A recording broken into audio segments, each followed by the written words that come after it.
I'm Narelle Todd. And I'm Essie Susan Smith. We are the self-publishing author and marketing duo that has sold over 2 million books.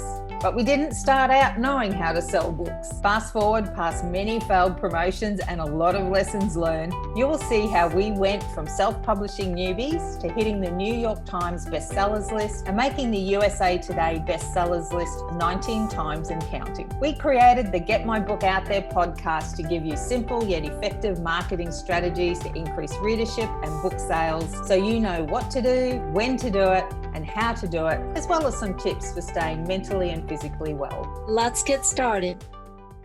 We wanted to talk to you today about cleansing your marketing palette. So not only are we foodies, obviously, because we're interested in cleansing our palette, but we're also marketing oodies. Is that a thing? Anyway, we're fans of marketing of all kinds. We'll make it one. Yeah. We were just chatting about when we started out, which was back in 2013, I think. 2012. 2012, 2013. Yeah. We were chatting about when we first started about the fact that we didn't know anything. We didn't come from a traditional publishing background. Well, we didn't come from any publishing background. And what we came from was a marketing background. And we were chatting about how we think that helped us with the marketing that we were doing. So we wanted to have a chat today about preconceived ideas, beliefs you may already have, existing limiting beliefs potentially that you may have out with the bathwater.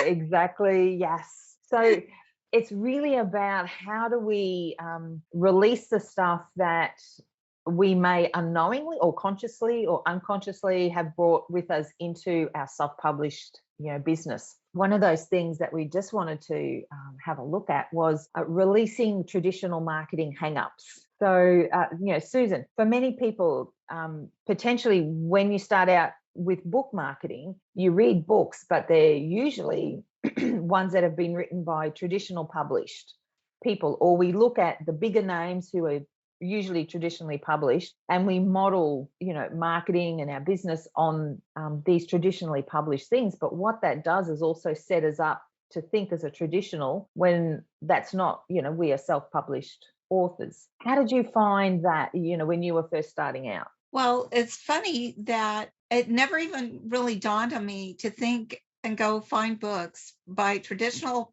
publishers on how to publish traditionally. What I did was I brought in my own knowledge. My husband owned an air conditioning business. And by using everything that I had learned from him over the last 20 years of the business, I knew a little bit about marketing, and I combined that with being a school teacher. And my thought is if I could sell reading, writing, and arithmetic to a bunch of 7 and 8-year-olds and they bought it, I could sell anything. I was like ready.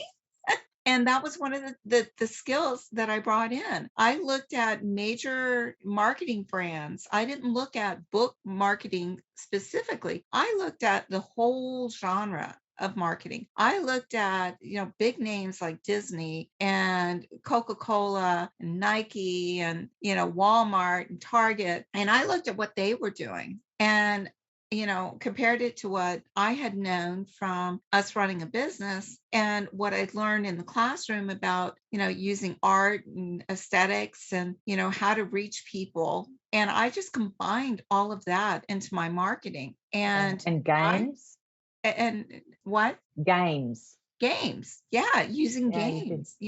This is part of bringing it all in together, finding out what people wanted and, making sure that I had a product that they liked, that they wanted. And I marketed to the people that wanted that product. But I also had enough to, add in the creativity to make other people who may not think that they wanted it, make them curious. And like I said, by combining all of that, I didn't go with the traditional, oh, you've got to do this and you've got to do that. And it can only be done this way, this way, this way, and this way. I was totally clueless. And it was just like, I'm going to do this and I'm going to do it my way. It worked because it worked for me. It worked because I knew I had that vision. I had that mission, that focus and I could see what I was trying to relay, and I was able to effectively relay it to the readers out there. Yeah, I think marketing. It doesn't matter what the widget is you're marketing. Marketing has the foundational aspects to it. One of it is knowing your avatar or knowing who your audience is. However you want to call that Your thing. colors, your what was important to you, Yes,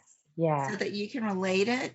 Your logos, your taglines that described what you write, that had meaning to you. I went to a meeting, it was really interesting. And I had all of these people, sitting there, and they asked me, why did you name your publishing company Montana Publishing? Here I am, I live in Florida. They're like, why would you name it Montana Publishing? And one of the things that they say is you should capture and embrace the things that mean something to you. And for me, I was born in Montana. I was at the time it was called Glasgow Air Force Base, but now it was called St. Maurice, home of the adventurous. And for me, that just captured everything. I was doing something that was adventurous. I was the big sky country. The sky was the limit. And so it just seemed natural that I would gravitate to that. And, I embraced it. And because it had a meaning for me, I was able to convey that.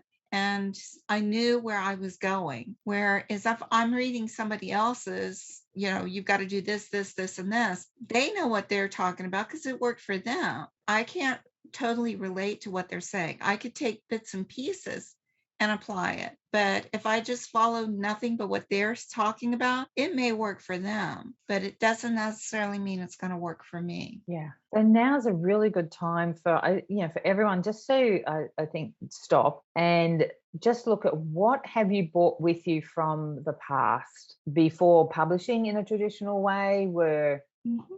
Is that the type of books you've been reading? All of those sorts of things. So what are the beliefs that you've brought with you into your self-publishing career? And just have a look at those, and are they serving you, or do they actually hold you back because it's using a different business model to what you're using now? And you've got to match your marketing with your business model. It's not about using, yes, we adapt things from all different aspects, but you have to make sure that it matches the business model that you're using. And a lot of traditional stuff does not work for self-published. So, well, it's like what you've mentioned before. You have the traditional and you have the indie, you have the wide and you have the KU.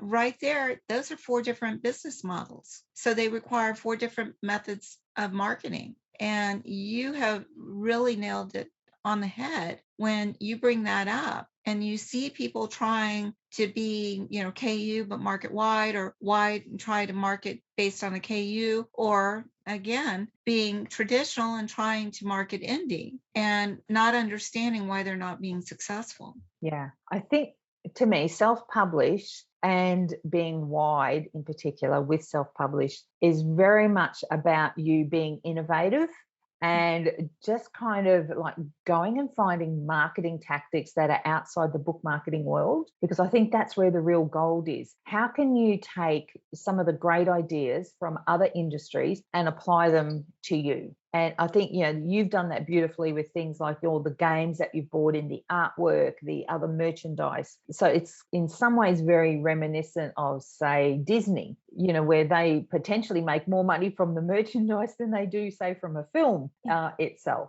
So it's by going, okay, well, what are other things, other industries doing? How can I adapt that to my self-publishing career? And that's where the real gold is, rather than regurgitating some of the tactics that aren't necessarily going to work for you, but people put forward as, well, this is what you have to do in book marketing. Yes. I think anytime someone says have to, I like go, let's just have a think about that one. Another thing to look at is that you can read those books, but again, just pick out what works for you. That's one of the other things that I did. Once I started becoming more successful and I realized, hey, this could be more than just a hobby. I did start, devouring anything that I could read on marketing and book publishing and, strategies and this, that, and the other. And I quickly, realized, one, there's, a lot of preconceived ideas out there. 2, there's a lot of shiny bubbles.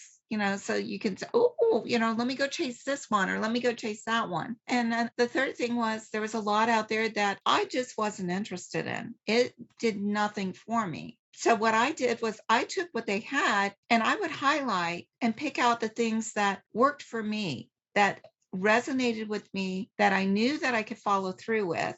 That's another thing that you're very good at pointing out. You need that consistency. Yes. So, I picked things that I knew were good with my skill set, that resonated with me, that resonated with my books, that resonated with my business and my vision and my mission, and I could stick with it. And I was very picky. I picked this, and this because it worked for me. It may not work for you, but those other ones might, or part of these might. And that was another thing, like when I looked at my website, I looked at all different websites, and, I looked at a lot of, successful authors, and I looked at a lot of other businesses, and I again went through and I picked out the things that I liked, things that I knew I would want to see if I went to a website. And that's what I put on my website when I began. So all of these were custom built for me, because this is you. You're unique. So your site, your marketing should be unique for you, not cookie cutter. Yeah. So when you are looking at your marketing, all we're suggesting is that you have a look at what are the preconceived ideas that you've brought with you into your business. Are they serving you, or are they actually working against you? Does your marketing match your business model? Have a think about this sort of stuff. Get back to the foundations of marketing, not so much book marketing, but just marketing in general. What are those foundations? How can you apply them to your business? And then start to have a look at what other industries are doing, and what's something innovative that you can do in your little neck of the woods. And I think that's where you start to find the gold. And then just by turning up every day and being consistent in your marketing, you'll start to see changes that would not have been possible if you had stuck with, say, some of the preconceived ideas or existing beliefs you might have around book marketing. And you'll find that you're actually doing it because you're interested in it and you're having fun doing it. And it doesn't become the drag, oh my God, I got to do marketing today. I hate this.